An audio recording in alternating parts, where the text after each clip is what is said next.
എനിക്ക് ബ്രദറിനോട് ഒരു സംശയം ചോദിക്കാം. ഞാൻ കുറേ ദിവസം കൊണ്ട് ഇതിനെക്കുറിച്ച് ചോദിക്കാറുണ്ട്. ഇതിപ്പോൾ ഞാൻ ചോദിക്കുന്ന ചോദ്യം കേട്ട് കഴിഞ്ഞാൽ മിക്കവാറും ഈ വീഡിയോ പുറത്തു വരുമ്പോഴത്തേക്ക് ആൾക്കാരുടെ നല്ല തെറിവിളിയായിരിക്കും. എന്നാലും എനിക്ക് കുഴപ്പമൊന്നുമില്ല. ഞാൻ ചോദിക്കുന്നത്, ഞാൻ ഒരുപാട് ഇങ്ങനെ ചിന്തകൾ വന്ന സമയത്താണ് ഒന്നാണ് ഈ ദേവാലയത്തിൻ്റെ കാര്യം പറഞ്ഞു. മറ്റൊരു ചിന്ത ചോദിക്കുന്നത്, ഈ യേശുവിൻ്റെ നാമത്തിൽ തന്നെ പ്രാർത്ഥിച്ചാലേ ദൈവം കേൾക്കത്തുള്ളൂ. യേശുവിൻ്റെ നാമത്തിൽ. അപ്പോൾ എനിക്കൊരു സംശയം, ഈ ബ്രദർ ഈ ചോദ്യം ചോദിച്ചപ്പോൾ യേശുവിൻ്റെ നാമത്തിൽ പ്രാർത്ഥിക്കണമെന്നാണല്ലോ. യേശുവിൻ്റെ നാമത്തിൽ, അതേതാ നാമം? യേശുവിൻ്റെ നാമത്തിൽ. അപ്പോൾ വേറെ നാമം ഉണ്ടോ? എനിക്കതാ ഞാൻ എനിക്കിത് തപ്പിയിട്ട് ഞാൻ കിട്ടാത്ത കാര്യം. ഞാൻ മനസ്സിലാക്കിയിടത്തോളം ഞാൻ ബൈബിൾ ഇതേ കാര്യം വെച്ചിട്ട് ഞാൻ വായിച്ചപ്പോൾ യേശു പറഞ്ഞെന്താണെന്നറിയോ? നിങ്ങൾ ഈ സ്നാനപ്പെടുത്തുന്നതിന് മുമ്പ് യേശു ഒരു കാര്യം പറഞ്ഞു. നിങ്ങൾ പിതാവിൻ്റെയും പുത്രൻ്റെയും പരിശുദ്ധാത്മാവിൻ്റെ നാമത്തിൽ സ്നാനപ്പെടുത്തണം. പിതാവിൻ്റെയും പുത്രൻ്റെയും പരിശുദ്ധാത്മാവിൻ്റെ നാമത്തിൽ സ്നാനപ്പെടുത്തണമെന്ന് പറഞ്ഞിട്ട് ഒരു പേര് ജീസസ് അവിടെ ഹൈലൈറ്റ് ചെയ്തില്ല. അപ്പോൾ എന്തോ ഒരു പേര് പിതാവും പുത്രനും പരിശുദ്ധാത്മാവും കൂടെ കൂടിച്ചേരുമ്പോൾ എന്തോ ഒരു പേരുണ്ട്. ഓക്കെ. അപ്പോൾ ശിഷ്യന്മാർ ഇത് ഗഹനമായിട്ട് ആലോചിച്ചിട്ട് യേശു പിന്നെ അങ്ങ് പോയല്ലോ. പിന്നെ ഇവർ സ്നാനപ്പെടുത്തണമല്ലോ. അപ്പം സ്നാനപ്പെടുത്താൻ വേണ്ടിയിട്ട് ജനങ്ങളെയൊക്കെ കൊണ്ടുവന്ന് പിതാവിൻ്റെ പുത്രൻ്റെ പരിശുദ്ധാത്മാവിൻ്റെ നാമത്തിൽ എന്ന് പറഞ്ഞപ്പോൾ നാമമില്ല, ഒരു നാമം നാവിൽ വരുന്നില്ല. അപ്പോൾ അവരെന്ത് ചെയ്തതെന്ന് വെച്ച് കഴിഞ്ഞാൽ യേശുവിൻ്റെ നാമത്തിൽ സ്നാനപ്പെടുത്തിയിരിക്കും. അപ്പോൾ ബൈബിൾ വായിച്ചാൽ അറിയാം, അവർ യേശുവിൻ്റെ നാമത്തിൽ സ്നാനപ്പെടുത്തി. അപ്പോൾ അവരുടെ മനസ്സിനകത്ത് പിതാവും പുത്രനും പരിശുദ്ധാത്മാവും വസിച്ച ഒരു വ്യക്തിയായിട്ട് അവർ കണ്ടിരിക്കുന്നത് യേശുവിനെ മാത്രമേ ഉള്ളൂ. പെട്ടെന്ന് അവരുടെ ബുദ്ധിയിൽ ചിന്തിക്കുമ്പോൾ. പക്ഷെ യേശു എന്താ ഉദ്ദേശം എന്നറിയോ? യേശുവിൻ്റെ ഉദ്ദേശം ആയിരുന്നില്ല. യേശു പറയുക, എന്നിൽ പിതാ പുത്ര പരിശുദ്ധാത്മാവ് വസിച്ചപ്പോൾ ഞാനാണ് ആ വ്യക്തി. പക്ഷേ സ്നാനപ്പെടുത്തുമ്പോൾ നിന്നിൽ പിതാവും പുത്രനും പരിശുദ്ധാത്മാവും വസിക്കുന്നു എന്ന് നീ വിശ്വസിച്ച് കഴിഞ്ഞാൽ സ്നാനപ്പെടുത്തേണ്ടത് വിമലിൻ്റെ പേരില്ല, എൻ്റെ നാമത്തിൽ. അപ്പോൾ പിതാപുത്ര പരിശുദ്ധാത്മാവിൻ്റെ നാമം എന്ന് പറയുമ്പോൾ പറയുന്ന വ്യക്തിയായിരിക്കണം, അവൻ്റെ പേര് ആരാണോ ആ വ്യക്തിയുടെ പേരിലായിരിക്കണം. അപ്പോൾ ഞാൻ സ്നാനപ്പെടുത്തുമ്പോൾ പിതാവിൻ്റെയും പുത്രൻ്റെയും പരിശുദ്ധാത്മാവിൻ്റെ നാമമായ മനോജിൻ്റെ നാമത്തിൽ ഞാൻ തന്നെ സ്നാനപ്പെടുത്തിയിരിക്കുന്നു എന്ന് പറയണം.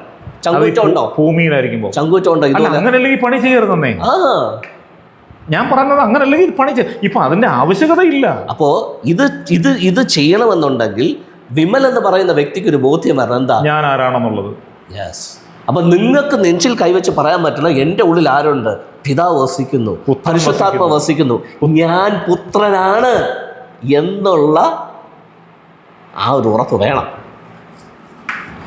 ഇന്ന് ഈ ഉറപ്പ് കറുത്ത പുസ്തകം പ്രസംഗിക്കുന്ന ഒരു വ്യക്തിക്ക് പോലും ഞാൻ കണ്ടിട്ടില്ല. ബ്രദറെ, ഞാൻ ചോദിക്കട്ടെ, ഈ പുസ്തകം ഇവർ വായിച്ചിട്ട് ഈ യൂണിഫോം ഇട്ടിട്ട് അവർ ഈ പുറമേ കാണിക്കുന്ന പ്രശ്നമായിട്ട് ജനങ്ങളെ പറ്റിച്ച് വെറുതെ ഇല്ല. ഇവർ ഒരു ദിവസമെങ്കിലും അവരിലുള്ളവനെക്കുറിച്ചുള്ള തിരിച്ചറിവോ ഈ ആത്മാവിനെ പരിശുദ്ധാത്മാവിനെ കുറിച്ച് ഭയങ്കരമായിട്ട് പ്രസംഗിക്കുന്ന ആൾക്കാരുണ്ട്. ഇല്ല ബ്രദർ, അവിടെ ഒരു പ്രശ്നം എന്താണെന്നറിയോ? അവർക്ക് ഈ പ്രസംഗം മാത്രമേ ഉള്ളൂ. അവരുടെ ലൈഫിനകത്ത് അത് ആക്റ്റീവ് അല്ല. അവരിപ്പോഴും അവരെ അഭിസംബോധന ചെയ്യുന്നത് എന്താ? ഞാൻ ദൈവത്തിൻ്റെ ദാസൻ, കർത്തൃദാസൻ നിങ്ങളോട് സംസാരിക്കും. സോ ഈ ദാസത്വത്തിലാണ് അവരെന്നും. അവരുടെ ലൈഫിനകത്ത് ഞാൻ പുത്രനാണെന്നോ, എൻ്റെ ഉള്ളിൽ പരിശുദ്ധാത്മാവുണ്ടെന്നോ, എൻ്റെ ഉള്ളിൽ പിതാവ് വസിക്കുന്നെന്നോ ഉള്ള ആ തിരിച്ചറിവ് ഇതിന് വന്നിട്ടില്ല. അവരിപ്പോഴും അവരെ തന്നെ കുറിച്ച് പറഞ്ഞുകൊണ്ടിരിക്കുന്നത് ഞാൻ കർത്തൃദാസനാണ്, ഞാൻ ദൈവദാസനാണ്. ഈ ദാസത്വത്തിനകത്ത് പുത്രൻ്റെ ആത്മാവ് ഓർക്കിയത്തില്ല. പിന്നെയും ഭയപ്പെടേണ്ടതിന് ദാസത്വത്തിൻ്റെ ആത്മാവിനെ അല്ല, അബ്ബാപിതാവേ എന്ന് വിളിക്കുന്ന പുത്രൻ്റെ ആത്മാവ് ആണ് എന്നിൽ വസിക്കുന്നതെന്ന് എനിക്ക് റെവലേഷൻ കിട്ടാത്തിടത്തോളം കാലം അടിമത്തത്തിൽ. എൻ്റെ സ്നേഹിത, സത്യമായിട്ടും പറയാം, ഈ ലോകത്ത് വാസ്തവത്തിൽ ഈ ഒരു തിരിച്ചറിവ് കിട്ടുക എന്ന് പറഞ്ഞാൽ എല്ലാവർക്കും കിട്ടുന്നതല്ല.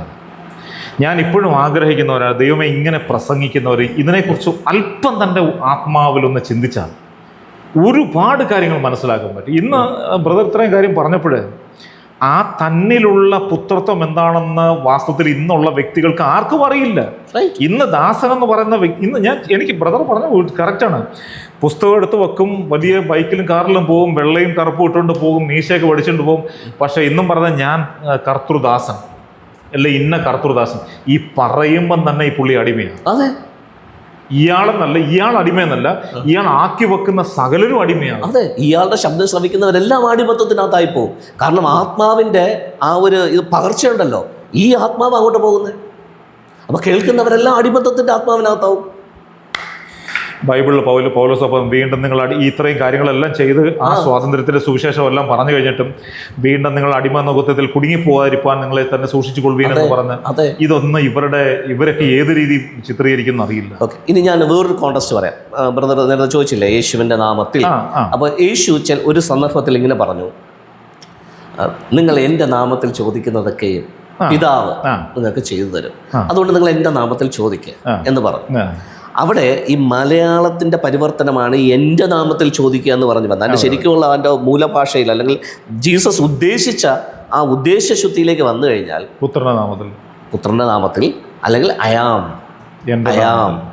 എൻ്റെ നാമത്തിൽ. അപ്പം ഞാൻ പുത്രനാണെങ്കിൽ എൻ്റെ നാമത്തിൽ അയാം, അല്ലെങ്കിൽ അയാം എന്ന് പറയുമ്പോൾ പിതാവ് എന്നിലുണ്ട്, അപ്പോൾ പിതാവ് വസിക്കുന്ന അയാം. അപ്പം ഈ ഉറപ്പിൽ ചോദിച്ചാലേ കിട്ടത്തുള്ളൂ എന്നാണ്. അല്ല, കൃത്യമായിരിക്കണം, അധികാരം പറയുമ്പോഴേ ഉറപ്പ് വേണം. അതെ, അപ്പോൾ എഫേസ്യരിൽ പറഞ്ഞിരിക്കുന്നില്ലേ, എന്താ സ്വർഗത്തിലെ സകല ആത്മീയാനുഗ്രഹങ്ങളാലും നിങ്ങൾ നിറച്ചിരിക്കുക. പക്ഷേ ഈ നിറച്ചിരിക്കുന്നത് ഒഴുകണമെങ്കിൽ ഈ പുത്രത്വം എന്ന് പറയുന്ന സാധനത്തിൽ നിന്നാലേ ഒഴുകത്തുള്ളൂ. ഈ പുത്രത്വം ഇല്ലെങ്കിൽ ഈ സാധനം ഒഴുകത്തില്ല. ഇതാണ് സഹോദരായി മനസ്സിലാവാതെ പോകുന്നത്. ഇത് പലർക്കും എനിക്ക് ഒരു വല്ലാത്ത വിഷമമുള്ളൊരു കാര്യം. ഇന്നും വാസ്തവത്തിൽ യേശുവിൻ്റെ നാമം പറഞ്ഞ് പ്രാർത്ഥിക്കുന്നു. യേശുവിൻ്റെ നാമം ഞാൻ എപ്പോഴും ചിന്തിച്ചുള്ളവരെ, എൻ്റെ നാമത്തിൽ എന്തുകൊണ്ട് ചോദിച്ചുകൂടാ? എൻ്റെ നാമത്തിൽ എന്തുകൊണ്ട് പറഞ്ഞുകൂടാ? യേശു 2000-3000 വർഷങ്ങൾക്ക് മുമ്പായിട്ട് അന്ന് നടന്ന യേശുവിൻ്റെ നാമം ഇപ്പം എനിക്ക് എന്തിന്? ഞാൻ ചോദിക്കുന്നത്, പുത്രൻ എന്ന് പറയുന്ന അവകാശവും എൻ്റെ ആത്മാവും എന്നിൽ വസിക്കവേ ഇനി എന്തിനെനിക്ക് മറ്റൊരു നാമത്തിൽ പോകണം? ഓക്കെ, 2 റീസണാണ്. ഒന്ന് എന്ന് പറയുന്നത് ഈ പറഞ്ഞതുപോലെ ജീസസ് ക്രൈസ്റ്റ് പറഞ്ഞ ആ പുത്രത്വത്തിൻ്റെ റെവലേഷൻ ഇവർക്ക് പിടികിട്ടിയിട്ടില്ല. കേവലം പ്രസംഗത്തിൽ മാത്രമേ ഉള്ളൂ, ലൈഫിൽ ആക്റ്റീവായിട്ടില്ല. അതൊന്നാമത്തെ കാര്യം. രണ്ടാമത്തെ കാര്യം പേടിയല്ല, നാണക്കേടാണ്. പേടി പിന്നെയും സഹിക്കാം, ഈ നാണക്കേടാണ് സഹിക്കാൻ പറ്റാത്തത്. അതെന്ത് നാണക്കേടെന്ന് പറയാം. അത് ഞാൻ എപ്പോഴും പറഞ്ഞു കൊടുക്കാറുള്ള എക്സാമ്പിൾ ഇങ്ങനെയാണ്. ഇപ്പോൾ ജീസസ് ശിഷ്യന്മാരെ പഠിപ്പിക്കുമല്ലോ, പബ്ലിക്കിനെ പഠിപ്പിക്കുന്ന അങ്ങനെ നിർത്തി. കാരണം പബ്ലിക് നന്നാവത്തില്ലെന്ന് ഞങ്ങൾക്ക് അറിയാം. അതുകൊണ്ട് കൂടുതൽ മേന്മയേറിയ കാര്യങ്ങളെല്ലാം ശിഷ്യന്മാരെ പഠിപ്പിക്കുന്നത്. അപ്പോൾ ശിഷ്യന്മാരെ പഠിപ്പിക്കാൻ വേണ്ടിയിട്ട് യേശു പടകിൽ കയറി കിടന്നങ്ങ് ഉറങ്ങി. കാറ്റുകോൾ വന്നു, മുങ്ങുമാറായി, പേടിച്ചു. അവസാനം യേശുവിനെ വിളിച്ചു. യേശു എന്ത് പറഞ്ഞു? കാറ്റേ, കടലേ, ശാന്തമായി. അപ്പോൾ ഇവർ ഇത് തിയററ്റിക്കൽ ക്ലാസ് പോലെ അവരിത് കണ്ട് പഠിക്കുക. ജീസസ് എല്ലാം പറഞ്ഞു കൊടുത്തു, നിങ്ങൾക്ക് ഇത് പറ്റുമെന്നൊക്കെ പറഞ്ഞു പോവാം. അപ്പോൾ ഇതെല്ലാം മനസ്സിലായല്ലോ. കാറ്റിനെ ശാസിക്കാൻ പറ്റും, കടലിനെ ശാസിക്കാൻ പറ്റും, ഇതെല്ലാം കേൾക്കുമെന്നുള്ളതും അനുസരിക്കുമെന്നുള്ളതും അവർക്ക് മനസ്സിലായി. ഈ ക്ലാസ് കഴിഞ്ഞ് കുറച്ച് ദിവസം കഴിഞ്ഞപ്പോഴത്തേക്ക് ഈ പഠിച്ച കാര്യത്തെ പ്രാക്ടിക്കലി ടെസ്റ്റ് ചെയ്യണമല്ലോ ജീസസിന്. അതുകൊണ്ട് ജീസസ് അടുത്ത് വീണ്ടും എന്ത് ചെയ്യുന്നു പറഞ്ഞാൽ, നിങ്ങൾ പടകിൽ കയറി പൊക്കോ, ഞാൻ വരുന്നില്ല, എനിക്കിവിടെ കുറച്ച് പണിയുണ്ട് എന്ന് പറഞ്ഞിട്ട് ജീസസ് പോയില്ല. ഇവരെ പടകിൽ കയറ്റി അങ്ങ് വിട്ടു. അപ്പോൾ ജീസസിൻ്റെ മനസ്സിലിരിക്കുന്ന എന്താണെന്നറിയോ? ഈ നേരത്തെ കൊടുത്ത സാധനം ഇവർ പ്രാക്ടീസ് ചെയ്യണം. അതുകൊണ്ട് ജീസസ് മാറി ഇരുന്നിട്ട് ഇവരോട് പോകാൻ പറഞ്ഞു. അങ്ങനെ പടക് പല നാഴിക പിന്നിട്ട് ഒത്തിരി ദൂരത്തിലായി. വിളിച്ചാൽ കേൾക്കാനും കാണാനും പറ്റാത്ത അത്രയും ദൂരത്തിലായി. അപ്പോൾ വീണ്ടും കാറ്റ് വന്നു, വീണ്ടും തിരമാല ഇളകി, പടക് മുങ്ങുമാറായി. 12 എണ്ണമേ ഉള്ളൂ, ഇപ്പം യേശു ഇല്ല. ഓക്കെ, ഇപ്പോൾ ഇനി ഒന്നൊന്ന് വിഷ്വലൈസ് ചെയ്യണേ. ഞാൻ ഈ പറയുന്ന കാര്യത്തൊന്ന് വിഷ്വലൈസ് ചെയ്യണം. ഈ 12 എണ്ണവും ഇപ്പം ചെയ്യാൻ പോകുന്നത് എന്താണെന്ന് വെച്ച് കഴിഞ്ഞാൽ, ഇപ്പം നടന്നതുപോലെ മറ്റേ സംഭവം ഓർമ്മ വന്നു ജീസസ്. പക്ഷെ പത്രോസ് ഇതൊന്നും ഓർമ്മ വന്നില്ല എന്ന് നടിച്ചുകൊണ്ട് പത്രോസ് ഈ വെള്ളം കോരി കളയുക. തിരമാല കോരി കളയുക.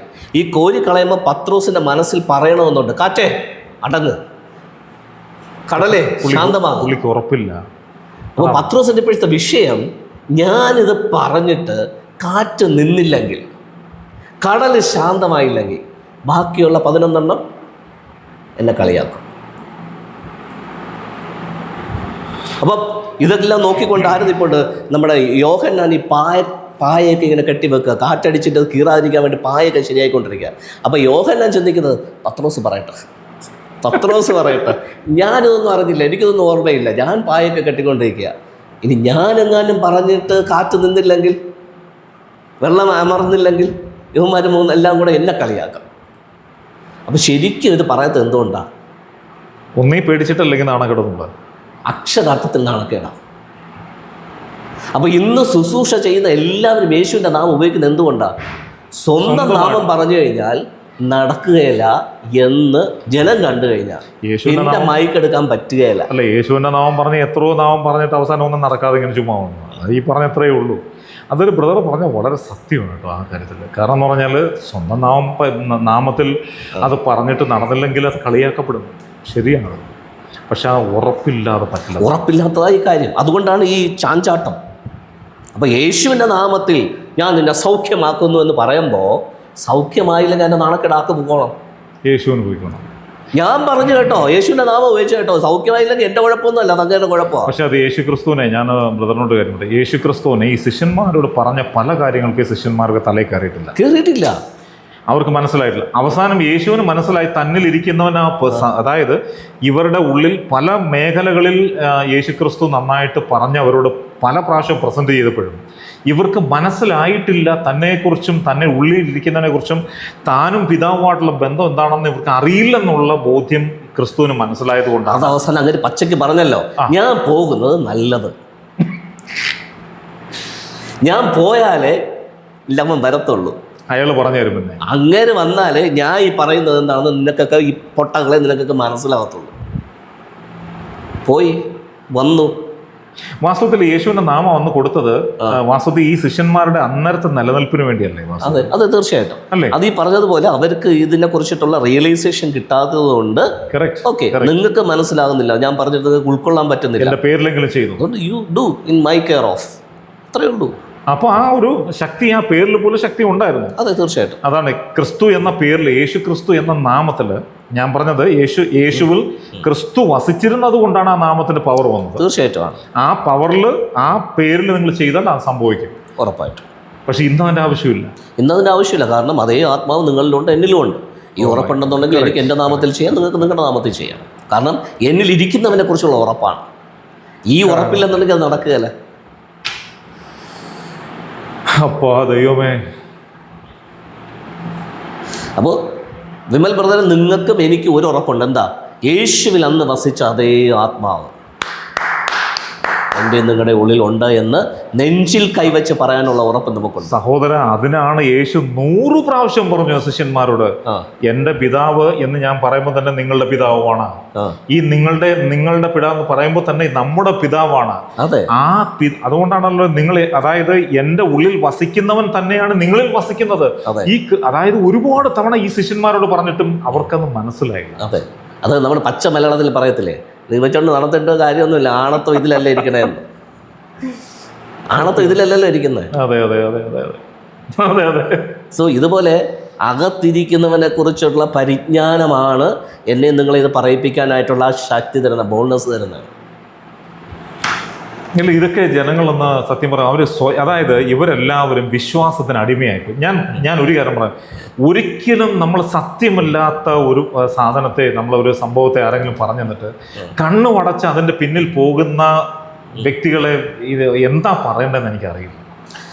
സ്വയം നമ്മളിപ്പോൾ പറയും, ഇപ്പം നമ്മളിങ്ങനെ ഒരു സംഭവം പറയുന്നു, ഈ പറയുന്നതിനകത്ത് എന്തെങ്കിലും കഴമ്പുണ്ടോ എന്ന് സ്വയമായിട്ടൊന്ന് ആത്മാവിൽ ചിന്തിക്കാൻ ഒരു സമയം മതി ബ്രദറെ, അനേക രക്ഷപ്പെടും. ഇന്നും വാസ്തവത്തിലുണ്ടല്ലോ ഈ വിശ്വാസമെന്ന അടിമത്വത്തിലാണ്. വാസ്തവത്തിൽ ഈ അടിമത്വം എന്ന് പറയുന്ന സാധനത്തിനകത്ത് ഇടിച്ചിടിച്ച് കയറ്റുന്ന ആ ഗുരുക്കന്മാരാണ് കുരുടന്മാരായ പൊട്ടന്മാർ. ഞാൻ ഒറ്റ വാക്കി പറഞ്ഞു കഴിഞ്ഞാൽ, ഇന്ന് വേദപുസ്തകം പഠിപ്പിക്കുന്ന ഒരുവിധപ്പെട്ട സർവ്വതെന്ന് പറഞ്ഞാൽ ഇവരൊക്കെ കുരുടന്മാരാണ്, വെറും പൊട്ടന്മാരാണ്. പക്ഷെ എനിക്ക് അവരോട് പറയാനുള്ള ഒറ്റയുള്ളൂ, ഹലോ ഗുരുക്കന്മാരെ, നിങ്ങൾ പറയുന്ന ഭാഷയിൽ ആടുകളെ മേച്ചടക്കുന്ന നിങ്ങളുടെ ഇടയന്മാരെ, നിങ്ങൾ അല്പം ഒന്ന് കണ്ണു തുറന്നിട്ട് ഈ പറയുന്ന കാര്യങ്ങൾക്ക് എന്തെങ്കിലും ഒരു സത്യമുണ്ടോ എന്ന് സ്വല്പം നിങ്ങൾ ആത്മാവിൽ കുറച്ചു നേരം ഇരുന്നിട്ടൊന്ന് ചിന്തിക്കാൻ നോക്കും. നിങ്ങൾ ബൈബിൾ അങ്ങോട്ട് മാറ്റി വെച്ചിട്ട് നിങ്ങളുടെ ഹൃദയത്തിൽ വസിക്കുന്ന പിതാവിൻ്റെ ആത്മാവായിട്ട് കുറച്ചു നേരം ഒന്ന് സംസാരിക്കൂ, സൈലൻ്റായിട്ട്. പരിശുദ്ധാത്മാവെന്ന് പറയുന്ന കാര്യസ്ഥൻ എന്ന് പറയുന്നത് യേശു ക്രിസ്തു ജഡത്തിൽ നിൽക്കവേ തന്നെ അദ്ദേഹത്തിന് പറഞ്ഞ കാര്യങ്ങൾ ഈ ശിഷ്യന്മാർക്ക് മനസ്സിലാകാതിരുന്നപ്പോൾ ശിഷ്യന്മാരോട് പറഞ്ഞൊരു വാക്കുണ്ട്, എന്താണെന്നറിയാം? ഞാൻ പിതാവിൻ്റെ അടുക്കലേക്ക് പോകുന്നത് നല്ലത്. കാരണം അടുത്തവന് ആത്മാവിലെ നടക്കും. ആരുടെ ആത്മാവില്? പിതാവിൻ്റെ ആത്മാവിലെ കാര്യം നടക്കൂ. ഈ ആത്മാവ്, ഇന്ന് പുത്രത്വം എന്ന് പറയുന്ന ആത്മാവ് നമ്മുടെ എല്ലാം ഉള്ളിൽ വസിക്കുന്നുണ്ടെന്നുള്ള ബോധ്യം നമ്മിൽ വരുത്തി നമുക്ക് സ്വയമായിട്ട് നമ്മുടെ ഉള്ളിൽ വന്നിട്ട് ആ ഉള്ളിൽ ഇരിക്കുന്ന ആത്മാവിനോട്, പിതാവിൻ്റെ ആത്മാവിനോട് നിങ്ങൾ ചോദിച്ചു നോക്ക്, ഇതിൻ്റെ സത്യം പുറത്തു വരും. അതെ. ഇപ്പോൾ അതിൻ്റെ കൂടെ ചേർത്ത് എനിക്ക് പറയാനുള്ളൊരു കാര്യം, ഉൽപ്പത്തി മുതൽ വെളിപാട് വരെ ബൈബിൾ അരച്ച് കലക്കി കുടിച്ച് അതിനകത്തുള്ള എസൻസ് എല്ലാം മനസ്സിലാക്കി വെച്ചിട്ട് ഒന്നുമില്ല. പൗലോസ് തന്നെ പറഞ്ഞില്ലേ? അപ്പോൾ ജീസസ് പറഞ്ഞത് ഇങ്ങനെയാണ്, അന്നത്തെ യഹൂദന്മാരെ നോക്കിയിട്ട്, നിങ്ങൾ തിരുവഴുത്തുകളിൽ പരതുകയാണ് നിത്യജീവന് വേണ്ടിയിട്ട്. പക്ഷെ കൊടുക്കാനായിട്ട് ഒരാൾ റെഡിയായി നിൽക്കുക, വാ തരാം, വേണ്ട, ഒരുത്തനും അങ്ങോട്ട് പോകുന്നില്ല. സോ ഇന്നും ആൾക്കാർ തുപ്പലിട്ട് മറിച്ചുകൊണ്ടിരിക്കുക, ഉൽപ്പത്തി മുതൽ വെളിപ്പാട് വരെ. കണ്ട മീറ്റിങ്ങുകളിലെല്ലാം പോവും, ഇരുന്ന് കൈകൊട്ടി ചാടും. പക്ഷേ കിട്ടേണ്ടവൻ അകത്ത് വന്നിട്ടുണ്ടെന്നും അകത്ത് വന്നിട്ടുള്ളവൻ നിനക്ക് നിത്യജീവൻ തരുമെന്നും അവനും നീയുമായിട്ടാണ് ആത്മീയ ജീവിതം മുന്നോട്ട് കൊണ്ടുപോകേണ്ടതെന്നുള്ളത് പറഞ്ഞാൽ കയറത്തില്ല, അകത്തോട്ട് നോക്കുന്നില്ല.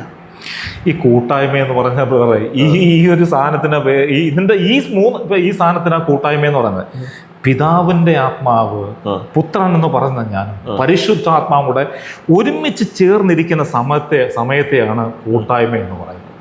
അതെ. ഈ കൂട്ടായ്മയിലോട്ട് 1 മിനിറ്റ്, ഒരു 5 മിനിറ്റ് നിന്നാൽ കുറച്ച് കാര്യങ്ങൾ മനസ്സിലാവും. ഒന്നുകൂടെ പറഞ്ഞു ബ്രദർ. പുത്രനായ ഞാനും പിതാവും പരിശുദ്ധാത്മാവും കൂടെ ഒരുമിച്ചിരിക്കുന്നതാണ് കൂട്ടായ്മ. റിയലിസ്റ്റിക് ആയിട്ടുള്ള, ട്രൂ ആയിട്ടുള്ള ഫെലോഷിപ്പ്. ഇനി അടുത്ത ഫെലോഷിപ്പ്, പിതാവും പരിശുദ്ധാത്മാവും വസിക്കുന്ന ഞാൻ ആ ഫെലോഷിപ്പിലാണ്, പിതാവും പരിശുദ്ധാത്മാവും വസിക്കുന്ന നിങ്ങൾ ആ ഫെലോഷിപ്പിലാണ്. നമ്മൾ ദൈവത്തിൻ്റെ 2 പുത്രന്മാരാണ്. ഇവിടെയും ഒരു ഫെലോഷിപ്പ് ഉണ്ട്. ഇത് വാക്യമാണ് ബ്രദറെ, ദൈവത്തിന്റെ മക്കൾ തങ്ങളിരുന്ന് സംസാരിക്കുന്നത് ദൈവം ശ്രദ്ധ വെച്ച് കേട്ടു എന്ന് വേദപുസ്തകത്തിൽ പറഞ്ഞ വാക്യം. അതെ. ഇതാ സഹോദരന്മാർ ഒത്തൊരുമിച്ചിരിക്കുന്നത്, എത്ര ശുഭവും എത്ര മനോഹരം. നമ്മൾ സംസാരിക്കുമ്പോൾ പറയുന്നതെല്ലാം അപ്പൻ്റെ മഹത്വം മാത്രമാണ്. നമ്മൾ ബൈബിൾ പറയുന്നില്ല, സുവിശേഷം പറയുന്നില്ല, നമ്മൾ ധനത്തിൻ്റെ കാര്യം പറയുന്നില്ല, ഭൗതികത പറയുന്നില്ല. നമ്മൾ പറയുന്നതെല്ലാം അപ്പൻ്റെ മഹത്വം മാത്രമാണ്, ആ സ്നേഹം മാത്രമാണ്. നമ്മൾ ഈ ചിലരൊക്കെ നമ്മൾ പറയുമ്പോഴേ പറയും, ഈ അടിമത്വത്തിൽ നിൽക്കുന്ന ആ സംഭവങ്ങളൊക്കെ പറയുമ്പോഴേ ചിലർ വിചാരിക്കും നമ്മൾ അടിമകളെന്ന് വിളിച്ചു. വാസ്തവത്തിൽ ആരെ നമ്മൾ അടിമകളെന്ന് വിളിച്ചതല്ല. അല്ല, അവരുടെ അറിവില്ലാത്ത വിശ്വാസത്തെ അടിമത്വമായി സ്വീകരിക്കുന്നതിനെയാണ് നമ്മൾ ഈ പറയുന്നത്. അത്രേ ഉള്ളൂ. അവരുടെ തിരിച്ചറിവില്ലാത്ത അവസ്ഥയാണ് അടിമത്വം എന്ന്. അത്രേ ഉള്ളൂ. ആരെങ്കിലും എന്തെങ്കിലും പറയുന്നത് കേട്ടുകൊണ്ട് അതിനെ അന്ധമായി വിശ്വസിച്ചിട്ട് അതിനെ വിശ്വസിച്ച് ജീവിതകാലം മുഴുവൻ കൊണ്ടുവന്ന ഒരു അടിമ ജീവിതത്തെ സത്യം പറഞ്ഞാൽ ഭയങ്കര കഷ്ടമാണ്. നമുക്ക് സത്യത്തിൽ പറഞ്ഞാൽ, ഒരു കണക്കിൽ പറഞ്ഞു കഴിഞ്ഞാൽ, ഇതിലെ ഒരുപാട് ഈ പൗലോസ് അപ്പോസ്തലൻ പറഞ്ഞു കേട്ടില്ലേ, നിങ്ങൾ എന്താ പറയുക, സത്യം, ദൈവത്തെക്കുറിച്ചുള്ള സത്യം നിങ്ങൾ തിരിച്ചറിയണമെന്ന് പുള്ളിയുടെ ഉള്ളിലുള്ള വ്യഗ്രതയാണ് വാസ്തവത്തിൽ ഉണ്ടെന്നറിയാം.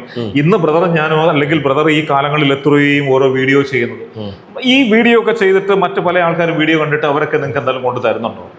അവരാരാണെന്ന് അറിയുന്നുണ്ടോ? എനിക്കെന്തായാലും പ്രയോജനം ചെയ്യുന്നത് നിങ്ങൾക്ക് കിട്ടുന്ന ചീത്തവിളി മാത്രമേ ഉള്ളൂ. യേശു ക്രിസ്തുവിനെ കിട്ടുന്നത് പോലെ നല്ല ഇപ്പൊ ലൈവായിട്ട് ആരും കല്ലെറിയുന്നില്ലെങ്കിലും വന്ന് ആവശ്യത്തിനുള്ള ചീത്തവിളിയേ ഉള്ളൂ. ഞാൻ ചോദിക്കുന്ന ബ്രദറെ, ഈ സത്യസുവിശേഷം ലോകമെമ്പാടും അറിയിക്കാൻ വേണ്ടിയിട്ട് ഈ കടന്ന് കഷ്ടപ്പെടുന്ന കഷ്ടപ്പാടുകൾ ഇത് ആരുടെ ലാഭത്തിന് വേണ്ടിയല്ല. യേശു എന്തിനാ വന്ന് ഇത്രയും കഷ്ടം സഹിച്ച? എന്ത് ലാഭത്തിന് വേണ്ടിയിട്ടാണ്? അതേ വല്ല കൊട്ടാരം വെച്ചിട്ട് ഒറ്റ ഇതേ ഉള്ളൂ, കാർ മേടിച്ച ഒറ്റ ഇതേ ഉള്ളൂ. താൻ വന്നത് തന്നെ പോലെ പിതാവിന്റെ പുത്രന്മാരെ. അതെ. സോ ഈ കിടന്ന് തൊണ്ട കയറുന്നതും ഈ വന്നിരുന്ന് ചീത്തകളി കേൾക്കുന്നതുമെല്ലാം ഞാൻ ആസ്വദിക്കുന്ന അപ്പൻ്റെ സ്നേഹത്തെ, ആ പുത്രത്വത്തിൻ്റെ ശരിക്കുമുള്ള ആ മനോഹാരികതയെ ഒരു വ്യക്തിക്കും കൂടെ പകർന്നു നൽകാൻ കഴിഞ്ഞാൽ എനിക്ക് കിട്ടുന്നൊരു സാറ്റിസ്ഫാക്ഷനുണ്ട്, ഒരു സന്തോഷമുണ്ട്.